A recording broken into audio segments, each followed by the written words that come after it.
এমন একটা মুহূর্ত আসলে ধরে না রাখলেই নয়।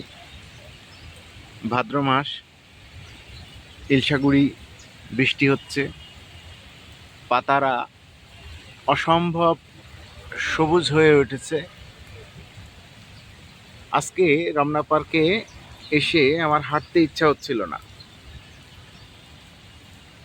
চমৎকার বৃষ্টি, চমৎকার পরিবেশ, মনে করলাম একা একা বসেই এই সময়টা উপভোগ করি। আসলে আমরা অনেক বেশি যন্ত্র নির্ভর হয়ে গেছি, ইটকাঠের জঙ্গলে আবদ্ধ হয়ে গেছি।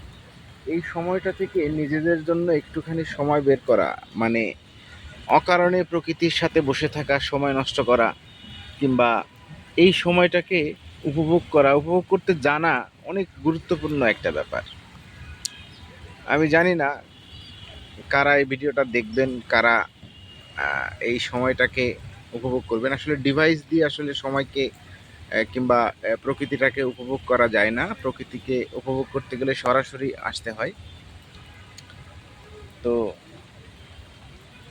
অনেক ভালো লাগার একটা মুহূর্ত। সময়টা ভালো কাটুক। আপনারা প্রকৃতির কাছাকাছি থাকার চেষ্টা করবেন। যারা গ্রামে বসবাস করেন কিংবা অনেক সুন্দর পাহাড়ি এলাকায় বসবাস করেন, তাদেরকে আমার অনেক হিংসা হয়।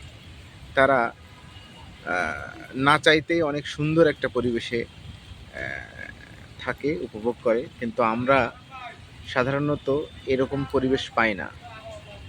বছরে এরকম দু একদিন কাজ ছাড়া থাকাটা খুব জরুরি।